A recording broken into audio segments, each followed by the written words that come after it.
क्या आप हड्डी जोड़ या कैंसर जैसी गंभीर बीमारी से परेशान हैं? तो अब निराश ना हो। रीवा के आरोग्यम कैंसर एवं ऑर्थो केयर सेंटर में पाइए सटीक इलाज। मिलिए हड्डी जोड़ रोग विशेषज्ञ डॉक्टर पुष्पेंद्र तिवारी और कैंसर रोग विशेषज्ञ गोल्ड मेडलिस्ट डॉक्टर आराधना त्रिपाठी से। हमारा पता है श्याम कॉम्प्लेक्स, नया बस स्टैंड, रीवा। अगर आप रीवा, सतना या मैहर या फिर विंध्य के किसी क्षेत्र से हैं और हैदराबाद जाने के लिए नई ट्रेन का इंतजार कर रहे हैं तो यह खबर आपके लिए बेहद अहम है। करीब 2 महीने पहले जिस रीवा हैदराबाद एक्सप्रेस ट्रेन की घोषणा ने यात्रियों के चेहरे पर खुशी ला दी थी, वह सौगात अब तक सिर्फ कागजों पर ही नजर आ रही है। रेलवे ने ट्रेन को मंजूरी तो दे दी, लेकिन अब तक ना तो इसकी समय सारणी जारी हुई है और ना ही संचालन की तारीख घोषित की गई है। ऐसे में यात्रियों की उम्मीदें धीरे धीरे निराशा में बदलती जा रही हैं। आइए आपको बताते हैं इस पूरे मामले की विस्तार से जानकारी। मई महीने में रेल मंत्रालय ने विंध्य क्षेत्र के यात्रियों को बड़ी सौगात देते हुए ट्रेन संख्या 20157, 20158 रीवा हैदराबाद यानी चर्लपल्ली एक्सप्रेस के संचालन को मंजूरी दी थी। इस फैसले की जानकारी केंद्रीय रेल मंत्री अश्विनी वैष्णव ने रीवा सांसद को पत्र भेजकर दी थी। इस घोषणा के बाद रीवा, सतना, मैहर और आसपास के जिलों के लोगों में खुशी की लहर दौड़ गई थी। लोगों को उम्मीद थी कि जल्द ही उन्हें दक्षिण भारत, खासकर हैदराबाद के लिए सीधी रेल सुविधा मिल जाएगी। इससे छात्रों, नौकरी पेशा लोगों, व्यापारियों और इलाज के लिए यात्रा करने वाले यात्रियों को काफी राहत मिलने की उम्मीद है। लेकिन घोषणा के करीब 2 महीने बाद भी ट्रेन का संचालन शुरू नहीं हो सका है। रेलवे की ओर से अब तक इस ट्रेन का टाइम टेबल जारी नहीं किया गया है। साथ ही ट्रेन किस तारीख से चलेगी इसकी भी कोई आधिकारिक घोषणा नहीं हुई है। यही वजह है कि अब यात्रियों के बीच यह सवाल लगातार उठ रहा है कि आखिर मंजूरी मिलने के बाद भी ट्रेन पटरी पर कब उतरेगी।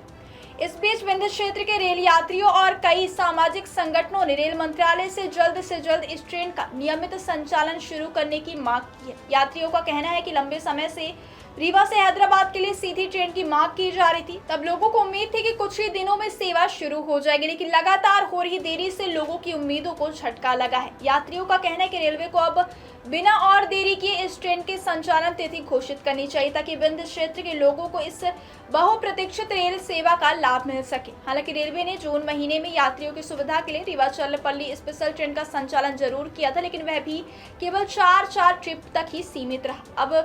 अब ट्रेन संख्या 02158 रीवा चर्लपल्ली स्पेशल का संचालन 7 जून से 28 जून तक किया गया था। वहीं डाउन ट्रेन संख्या 02157 चर्लपल्ली रीवा स्पेशल 8 जून से 29 जून तक चली। 4 ट्रिप पूरी होने के बाद इस स्पेशल ट्रेन की अवधि आगे नहीं बढ़ाएगी। इसके बाद से फिर से यात्रियों को नियमित ट्रेनों पर ही निर्भर रहना पड़ रहा है। फिलहाल सतना और आसपास के क्षेत्रों से चर्लपल्ली जाने के लिए कुछ लंबी दूरी की नियमित ट्रेनें उपलब्ध है, लेकिन उनमें भी भारी भीड़ रहती है। खासकर गर्मी और छुट्टियों के मौसम में स्थिति और ज्यादा कठिन हो जाती है। कई बार यात्रियों को कंफर्म टिकट तो दूर, वेटिंग टिकट तक नहीं मिल पाती। अगर रीवा हैदराबाद एक्सप्रेस का नियमित संचालन शुरू हो जाता तो इसका सबसे बड़ा फायदा विंध्य क्षेत्र के हजारों यात्रियों को मिलेगा।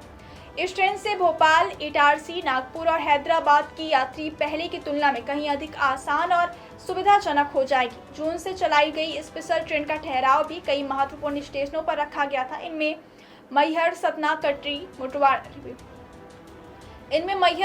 कटनी, दमोह, सागर, बीना, रानी कमलापति, इटारसी, बैतूल, आमला, नागपुर, बल्हार शाह, सिरपुर, कागजनगर, बेलमपल्ली, मंचेरियल, पेडापल्ली, काजीपेट और जंगांव जैसे प्रमुख स्टेशन शामिल थे। यही रूट नियमित ट्रेन के लिए भी यात्रियों के लिए बेहद उपयोगी माना जा रहा है। फिलहाल विंध्य क्षेत्र के लाखों रेल यात्री अब रेलवे के अगले फैसले का इंतजार कर रहे हैं। लोगों को उम्मीद है कि रेल मंत्रालय जल्द ही इस ट्रेन की समय सारणी और संचालन की तारीख घोषित करेगा ताकि लंबे समय से किया जा रहा इंतजार आखिरकार खत्म हो सके। यदि ऐसा होता है तो रीवा से हैदराबाद तक सीधी रेल सेवा विंध्य क्षेत्र के विकास और यात्रियों की सुविधा के लिए एक बड़ी सौगात साबित होगी।